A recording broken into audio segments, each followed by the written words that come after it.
Om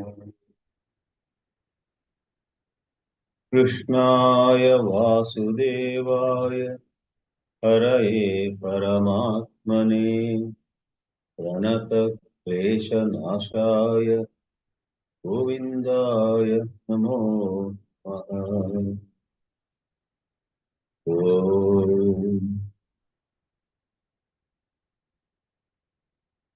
Most people, students of the Vedanta,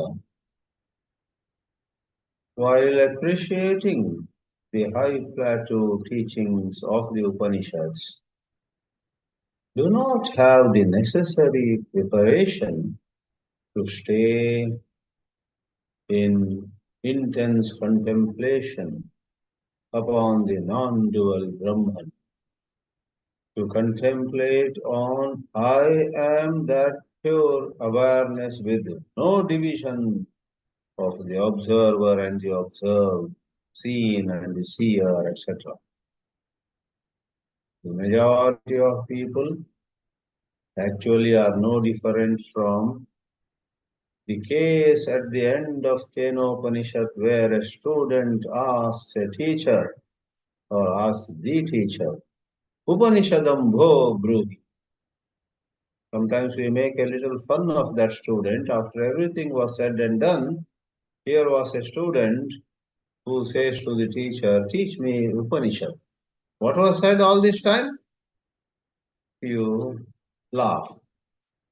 But little do we realize that most of us are in the shoes of that student.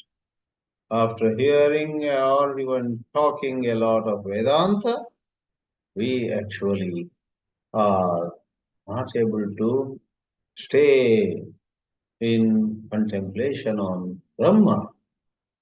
That is where the present portion of the Bhagavad Gita, namely chapter 8, and starting with that beautiful verse which we saw in the last class, Abhyasa yoga yuktena chetasa nanyagamina paramam purusham divyam parthati parthanu chintayan is valid.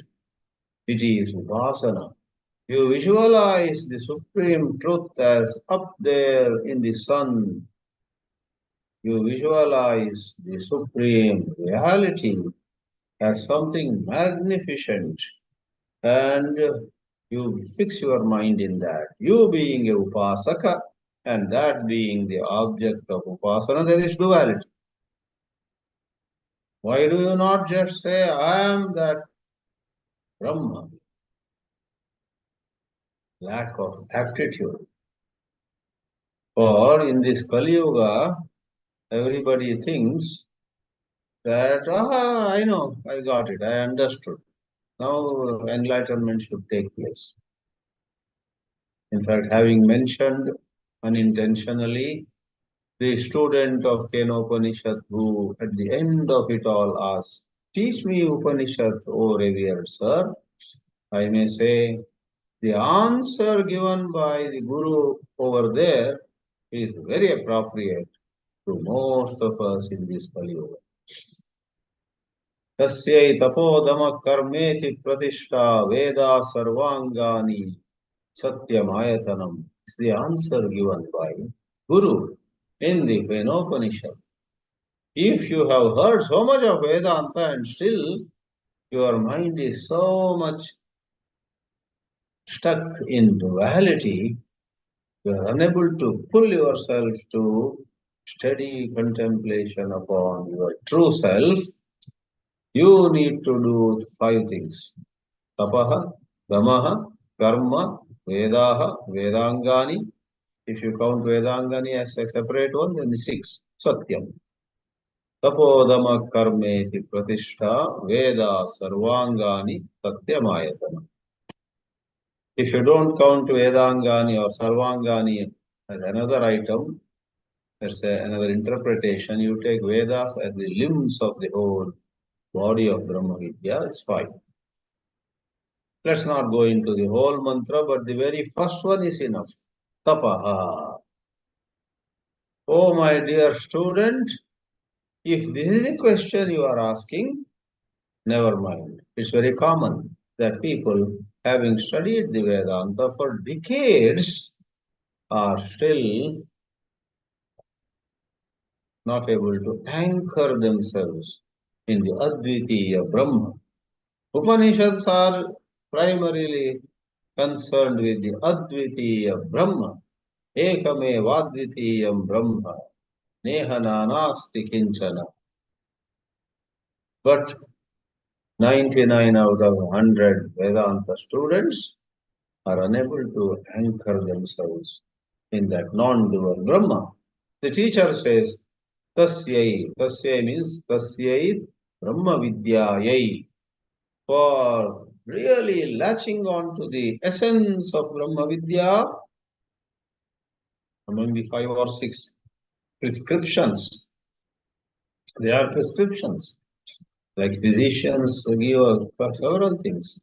Take this 3 times a day, take this tablet 2 times a day, take this only once a day, take this like this, and walk 1 hour every day and avoid salt or sugar or something. Prescriptions. Tapaha damaha karma, vedaha vedangani, and satyam are the 6 prescriptions that Guru in Upanishad gives. Let's examine what is tapaha. Shankaracharya says tapaha is Gurukula Vasaha, Brahmacharyam. First he says Brahmacharya. And what is Brahmacharya? Gurukula Vasa. Now, where do you and I go to Gurukula? Especially those of us who are older, getting older. This is the time to stay wherever we are.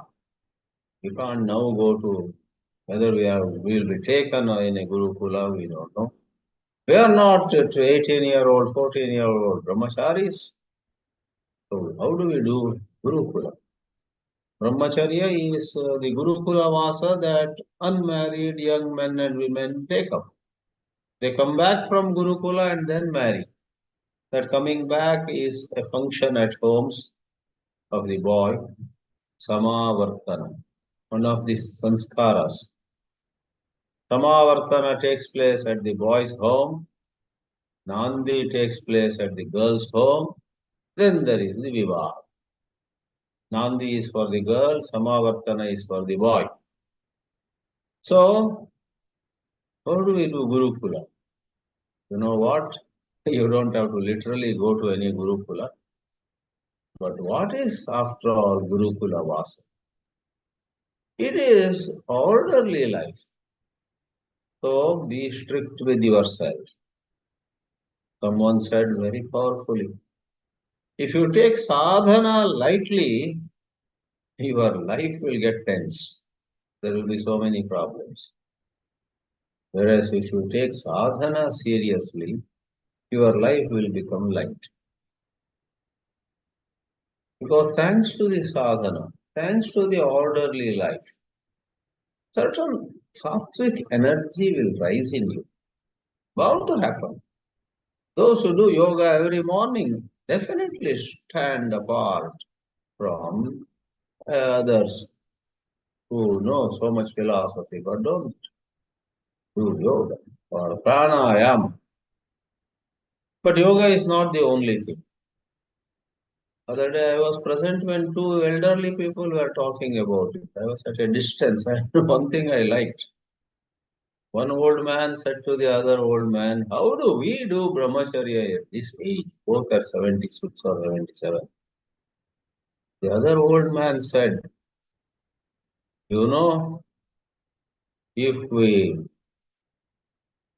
limit our cups of tea and coffee, that itself is almost like Gurukula Vasa. I laughed. But it is true. Order in daily life is when you don't do anything excessively and at inappropriate time.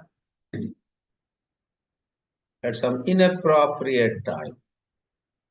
2 a.m. you are returning from a visit to the washroom, back to your bed, and you remember there is a samosa in the fridge or in a box.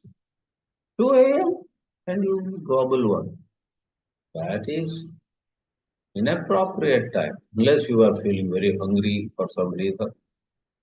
So, without giving more examples, if you and I realize or recognize disorderly, inappropriate, scientifically wrong ways of living, whether it's food or talking or checking WhatsApp messages at all time, being so concerned about Gaza or about Ukraine or about Arvind Kejriwal or about something that happened in the United States or in the UK. Very concerned. Then what happened? Then what happened? Did somebody die? Well, you've got to know basically that a bridge collapsed in Baltimore. You read 4 lines, stop it. When this is orderly life, unless you live in Baltimore. Then, of course, you may have some relatives, friends, whether they were victims and so on. But otherwise, just you feel sad. Oh, in such a developed country, also accidents take place. Some truck, I believe, hit the Baltimore bridge, one of the bridges, and the bridge collapsed. Some people died. Some people were rescued. Finish. Don't visit that news piece again. After some time, again check again something. And then, yeah, I want to know more about this. Why? Your family is in Baltimore or what? Like that, there are a number of things in watching TV, checking WhatsApp messages, reading newspaper, talking to people on phone begins with a Vedanta question and then goes to everything under the sun. They are all the opposite of Gurukula Vasa, which is called Brahmacharya. Brahmacharya, therefore, is where there is neither excess of any kind nor less than what is optimal. There are times where we have to talk, where we have to eat, where we have to respond to some situation. There, in the name of discipline, if you just stay indifferent, that is also lack of brahmacharya. So, abhyasa yoga yuktena, without dwelling more on that, the shloka we have covered, Shankaracharya's definition of practicing certain mental discipline where the mind learns to stay put on a chosen object of meditation. Have the same thought, have the same thought. Or you are reciting a stotra, or you are reciting a short, it's not exactly stotra. Other day we had a beautiful function in Ramakrishna Mission's Vivekananda Hall, observing the centenary of Sri Ramanashramam in Tiruvannamalai. Centenary began in 2022 and it's held at various cities, and the celebration in Mumbai was this Saturday, 3 days back, or 5 days back. So there the function began with the 2 or 3 ladies coming up the stage and they recited Upadesha Sara, 5 minutes. You and I also may sometimes sit down to recite Upadesha Sara. Some of us know it by heart anyhow. Sarturajnaya prapyate phalam karma kim param karma tajjadam kritimahodadhau patana karanam phalama shashvatam gati nirodhakam. Stay with Upadesha Sara. Suddenly, because of some distraction, don't switch over to, suddenly some Achyutastakam. Achyutam Keshavam. From Upadesha Sara, why did you go to Achyutam Keshavam? No, this is also divine. No. stay put. If you have begun Upadesha Sara, go till the end. The 30th verse. Ahamapetakam nijavibhanakam mahadidam tapo ramanavagiyam mahadidam tapo ramanavagiyam. Upadesha Sara completed. Then if you like, begin. Achyutam Keshavam. Go ahead, no problem. Not in the middle after third verse or seventh verse. Then that is abhyasa. And apply it even to secular, mundane works. You started a certain work, unless there is some compelling reason, complete that work and then go to the next one. That is abhyasa. So what applies in spirituality applies in daily life too, in our other duties. Now we sort of touched the ninth verse when it is said in the eighth verse of this eighth chapter, Anuchintayan, the sadhaka or the sadhika dwells continuously. Chintayan is to think, Anuchintayan is continuously thinking upon Paramam Purusham Divyam. Who is this Parama Purusha Divya?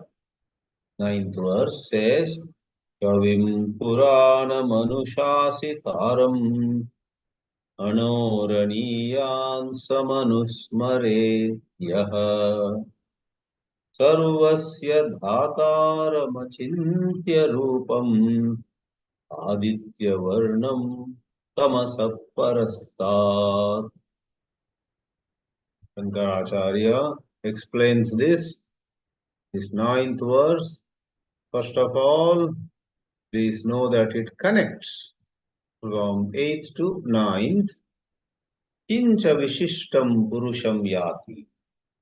So, Paramam Purusham Divyam.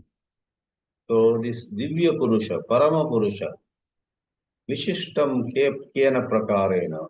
How do we describe that? That is the answer given in 9th. Kavi, all knowing. All knowing. Kavi means Krantadarshi. Bhashyakara writes the synonym. Some of you remember in Ishavasya Upanishad, the 8th mantra, Saparyagat Chukramakayam Avranam. That mantra has the word Kavi. Kavi there also is explained as Krantadashi. Kranta means what has already gone by. And by implication, what has gone by also means what will happen. So the Supreme Purusha, mind-blowing it is, modern science has hardly any explanation for such power, such gifts, such capabilities, but there were, there are, and there will be in this world some individuals too who see the past, the present, and the future as though all three are right in front of them. Turn a little this way, you'll see what happened in 2010. Turn a little that way, you know what will happen in 2020. Sri Ramakrishna, looking at Narendra, said, this boy will be more famous than Keshav Chandra Sen. Keshav Chandra Sen was a mighty figure in Bengal that time. The gathering smiled. Some of them just brushed it aside. This college boy. And this old man is nowadays getting very drawn to young people. We are all older. This college boy, 20-year-old boy has come and master is more attentive, like paying attention to some thought like that. But the rest of it is history. Sri Ramakrishna saw that this Narendra will be so well known. Kavi means Krantadashi. Here it's not reference to any particular saint or sage, the supreme truth. And the supreme truth functions through Ramakrishna or Ramana, Kanchi Paramacharya, or many of those They know. They are not attached to their own individuality. And Paul Brunton went and begged of Kanchi Paramacharya Chandrasekhara Saraswati. If Chandrasekhara Saraswati had some ego and was seeking some foreign disciples for some glamour or whatever, he would have said, stay here, I will teach you everything. Chandrasekhara Saraswati of Kanchi Mata closed his eyes and then said to Paul Brunton, your guru is not far from here, go to Tiruvannamalai. And Paul Brunton next morning shot in that direction.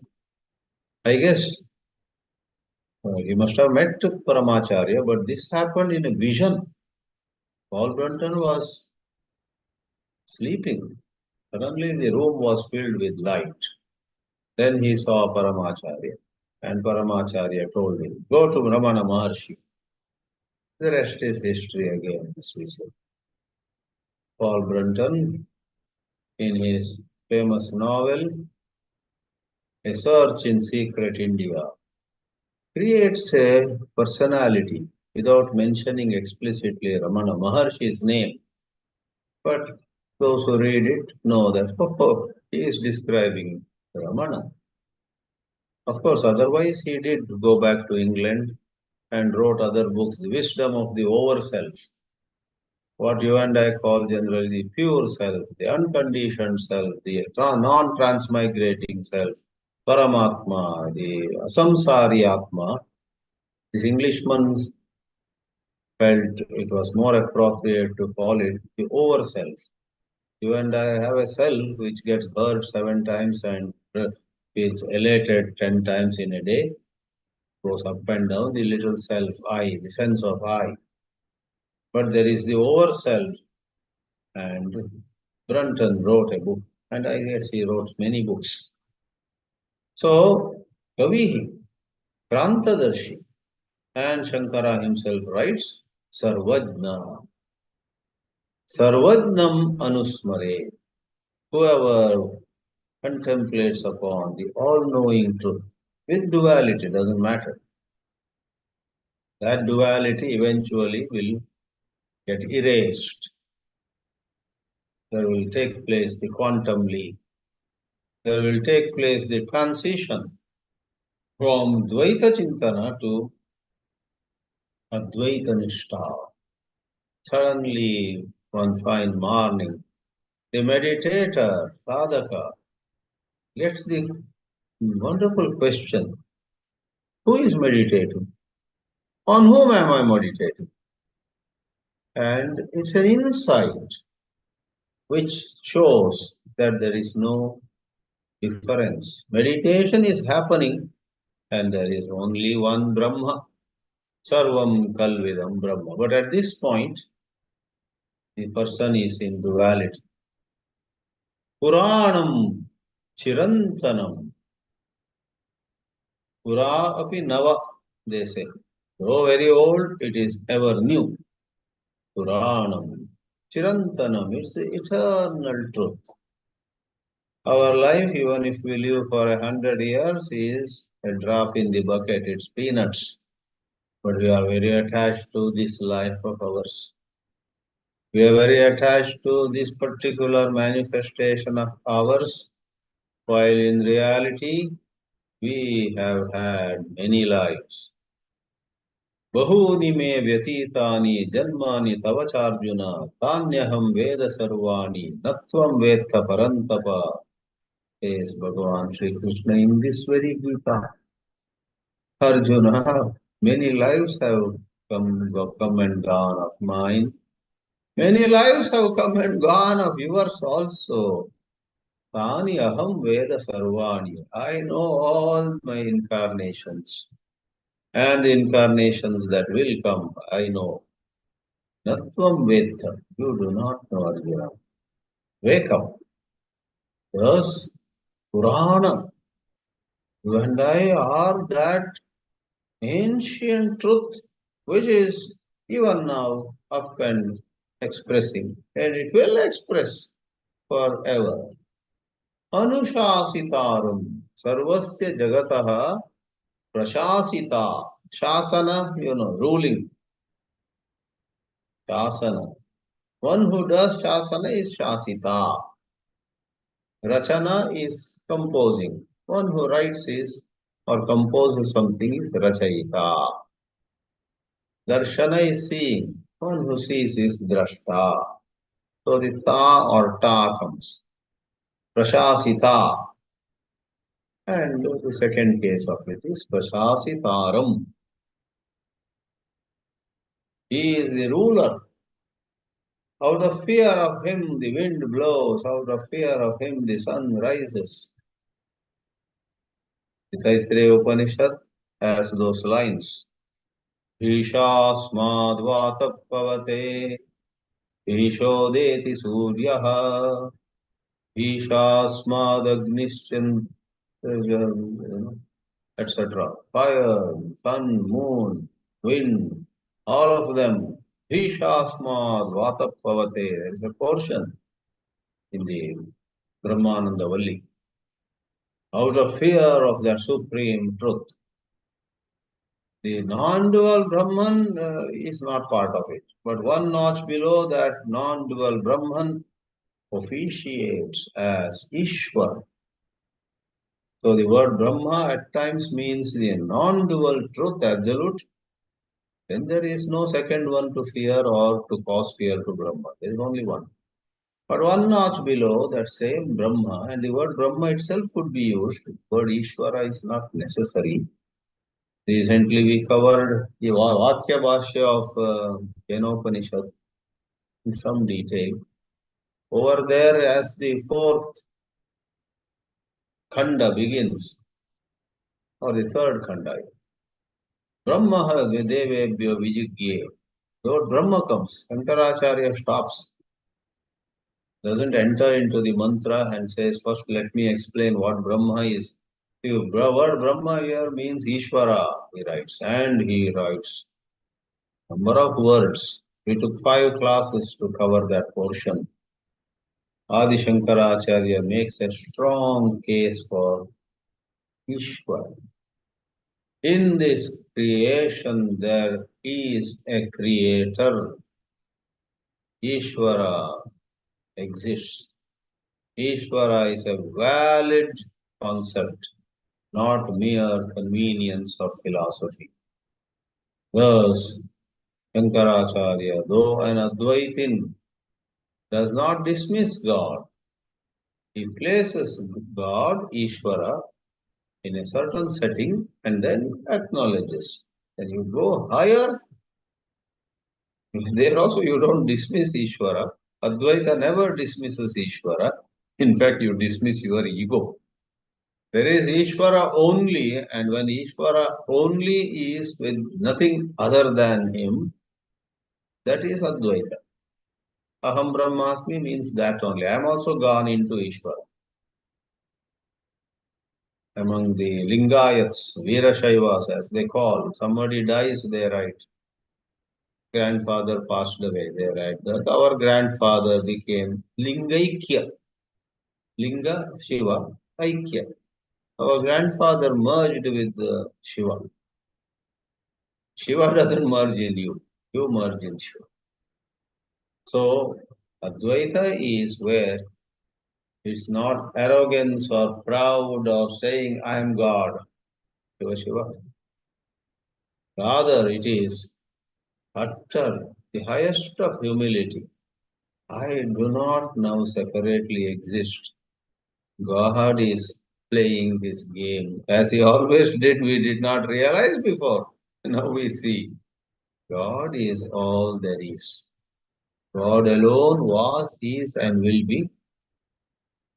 And Aham Brahmasmi means God alone functions. I don't have separate existence. I'm like a dry leaf which has come off the tree and is floating in the winds. The dry leaf, as though dancing, goes up and then comes down and hits something, then again separates, then moves wherever it may go. Therefore, Ishvara is Prashasita. Anoraniyam samanusmaredyaha. In the Kathopanishad, that expression was given. Anoraniyam sam mahato mahiyan. Anoraniyan mahato mahiyan atmasya jantor nihito guhayam, etc.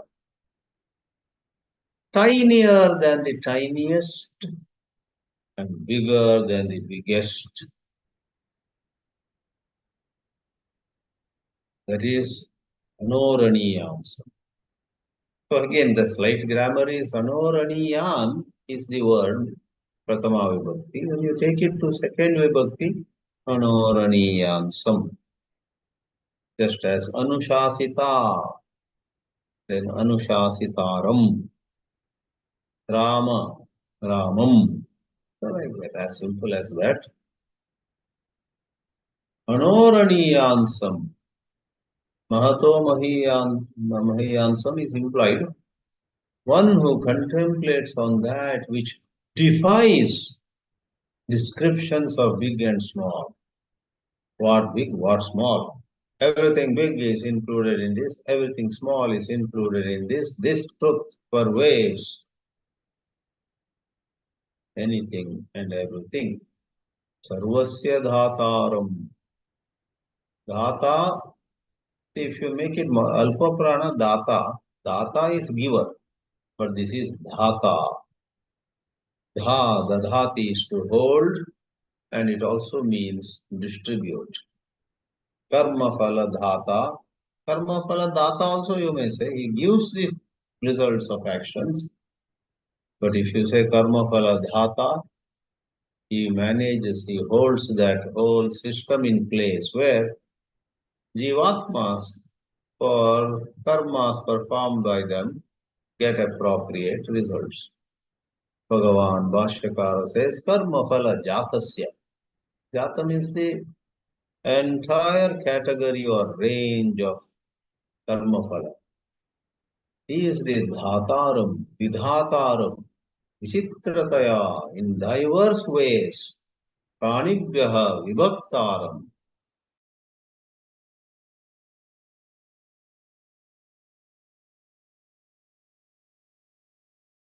There are all kinds of karma phala, as though on his lap, in his hands, and he then gives it to this jiva. This is the phala. This jiva, this is the phala.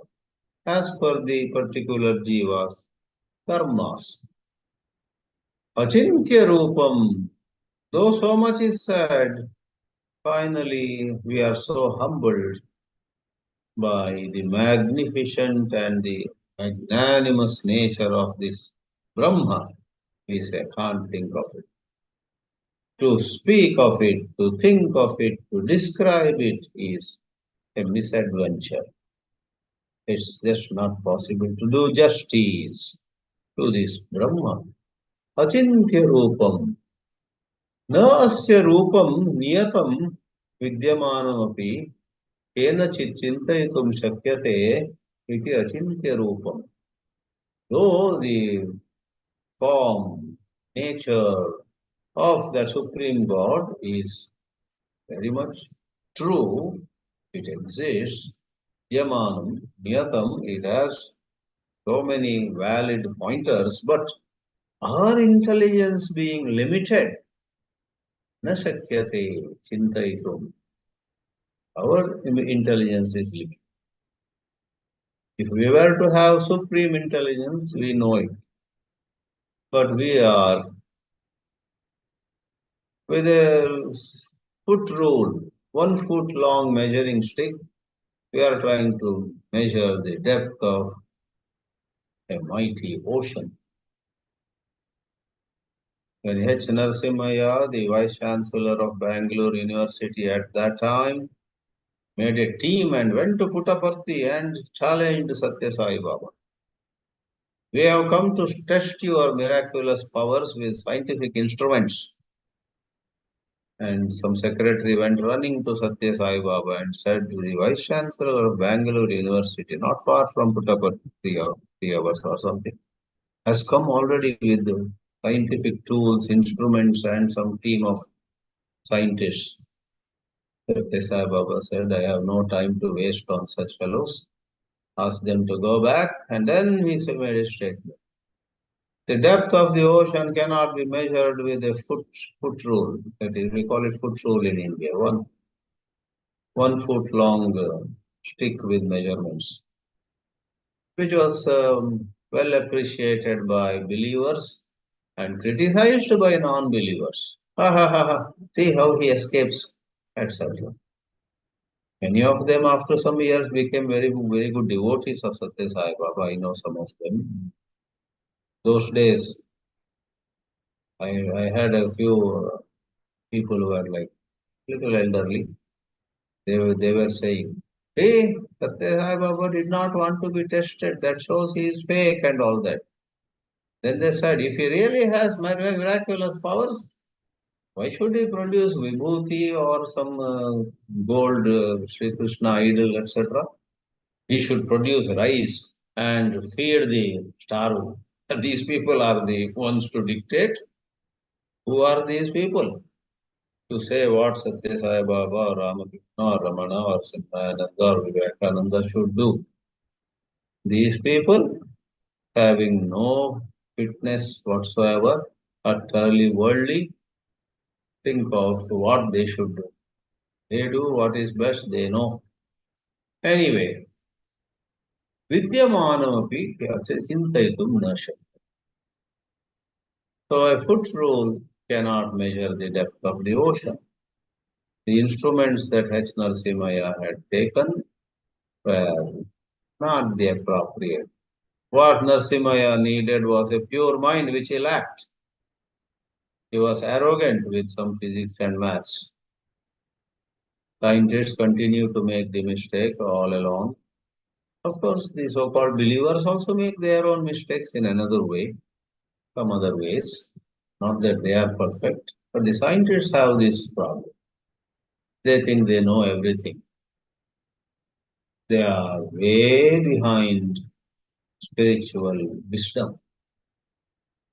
Aditya Varnam Tamasa Parasta, the last part of this shloka.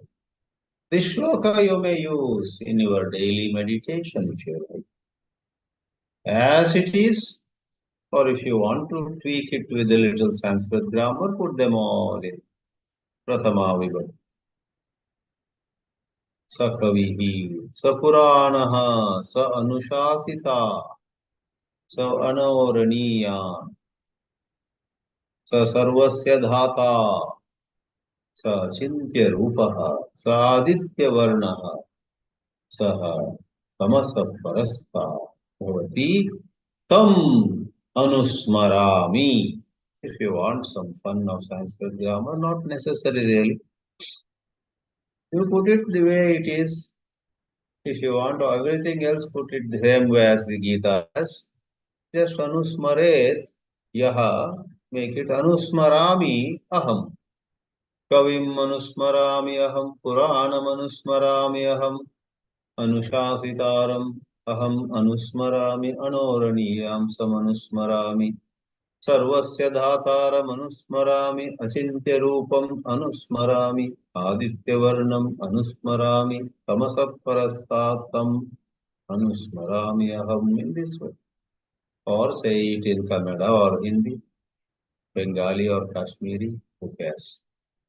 God doesn't care in what language you say, whether there are grammar mistakes.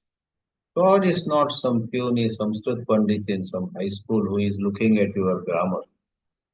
God sees your intensity of devotion, your shamadama, your mumukshutva. Grammar is not an issue. Let people who give classes, who teach, let them refine their grammar. If you have to play that role, improve your Sanskrit grammar. But if you are a sadhaka, interested in liberation, Sanskrit grammar is not an issue. Shankaracharya says, Nitya Chaitanya Prakashaha Varnaha Yasya. Aditya Varna. Varna is color. or in a broader sense, varna is varnyate anena iti varnaha. A descriptive pointer, any description. Therefore, these four kinds of human personalities, Brahmana, Kshatriya, Vaishya, Shudra, are also called varna. Certain personality types are described, varnana, as Kshatriyas. So, it is a description of a personality type. Here, varna can be of color. So, Nitya Chaitanya Prakasha, always effulgent,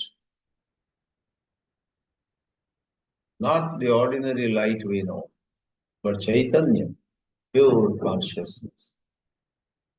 Pure consciousness, according to all this Eastern wisdom, is the fundamental reality of this universe.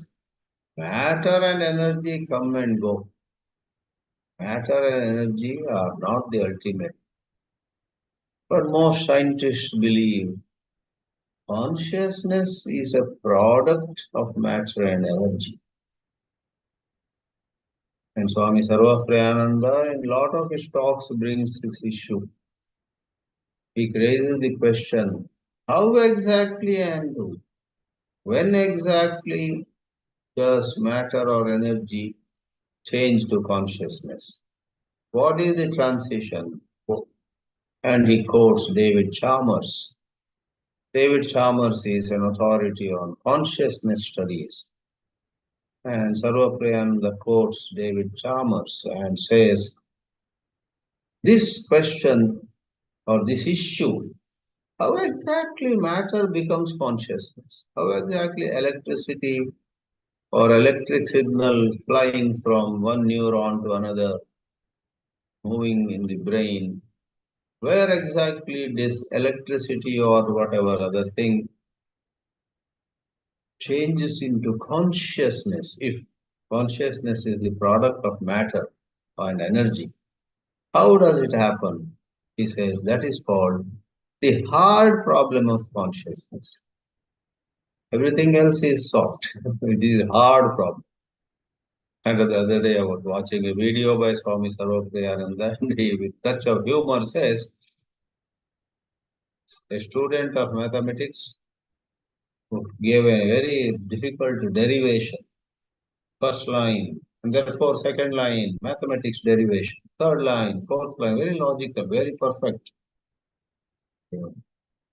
And then somewhere on the seventh line or so, after that he puts dash, dash, dash, leaves it blank. Then eighth line, ninth line, again points out there. So that dash, dash, dash, he writes in bracket. Here, um, here a certain step takes place. He doesn't explain what it is. And the professor looks at that whole mathematical derivation, having maybe 20 steps. He says, eighth step you have not explained how you came to that eighth step. The student says, that I not explained, but that is how it is. And the professor, I believe, smiles and says, go back and I suggest you work on that eighth step and come back to me later. That eighth step, which is not explained, is the hard problem of that mathematical problem. But here the hard problem of consciousness.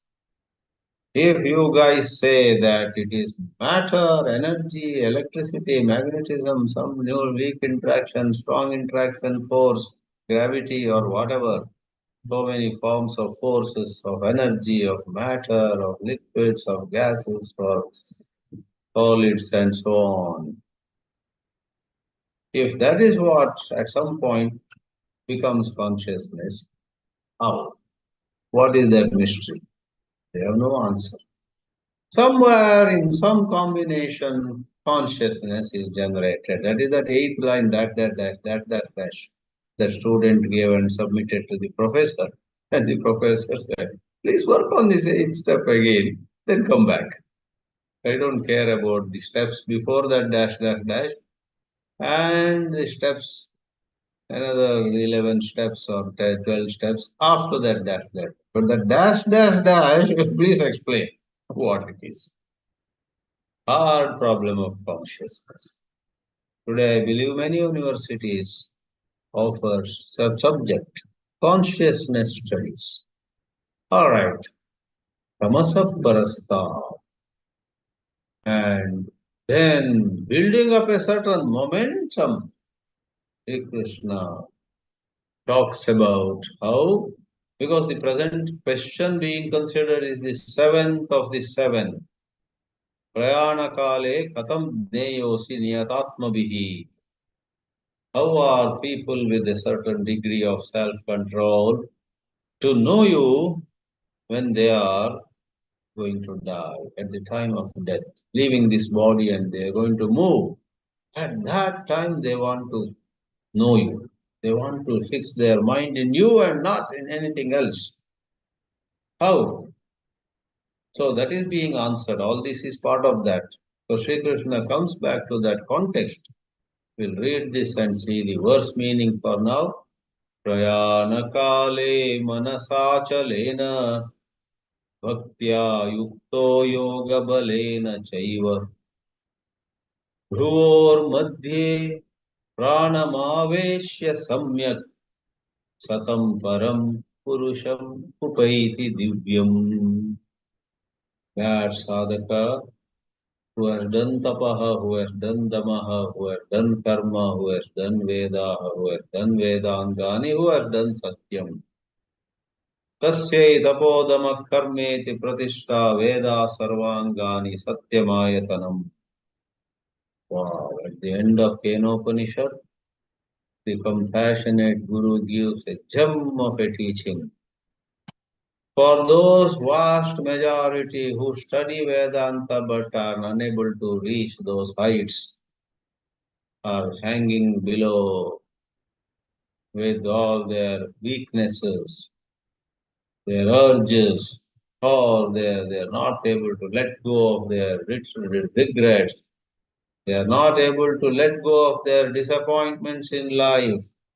They are unable to walk away from this rat race in this world of competition, comparison, and so on. They are caught in a quicksand of psychological issues. They must do tapodama karma, the Vedaha, Vedangani, and Satyam, another. These six. A wonderful prescription for making us fit for Brahma Vidya, and it's possible for us. These are possible, but we must give to these the due priority. We give highest priority to so many silly things. Somebody said, whatever it is, when I get up, as soon as I brush my teeth, I have to have my hot filter coffee right away. Can't wait. Rama Rama, why not you do some 10 minutes of japa? Not more. 10 minutes of some japa, you brush your teeth, freshen up, sit down. Do 10 minutes. Om Namo Narayana. One mala, 5 minutes. After that, go and enjoy your filter coffee. No. First, I have to have coffee. So, like that, there are so many habits. Slightest change, people don't want to do. They have given highest priority to that. Whereas, japa, dhyana, vedadhyana, and all that they say, I want to. One of these days, I'm going to do it. Eknath Ishwaran laughs. This one of these days, O-N-E, one of these days, becomes none of these days. You add N. N-O-N-E. O-N-E ends up as N-O-N-E. Then our health further fails. We get older than ever before. Then getting up is a problem. Sitting down is a problem. For people attached to pleasures of the world, even in that half-broken condition, to get up, somehow brush their teeth, then straight to kitchen like a robot they go, make their filter coffee, uh, half dead, half alive, they drink, then again they sleep for some time, but they don't do Om Namo Narayanaya for even 5 minutes. So it is said you need yoga bala. In this shloka, at the time of dying, prayana, having made your mind steady, and yoga bala. Shankaracharya explains it in a beautiful way. We'll see it next class. You and I can acquire bala, strength, not the physical strength to lift some heavy weights, but the bala, the strength to do the right thing, which is within our capacity. But weaknesses and other urges and distractions and appetites and all those, they are handled. You don't have to become a Hercules. You don't have to become the other mythical or mythological figure, Atlas, who held the whole earth, I believe, in his hands. Hercules, athlete. Indian version is Dara Singh. You don't have to be Dara Singh to do sadhana. That is all in the physical context, wrestling and boxing and all those things. Here, you and I, even if our body is pretty infirm, an infirm body is not an issue. Let go of psychological, self-created bad habits. Saha Purusham Upaiti. Om Namo Bhagavate Vasudevaya.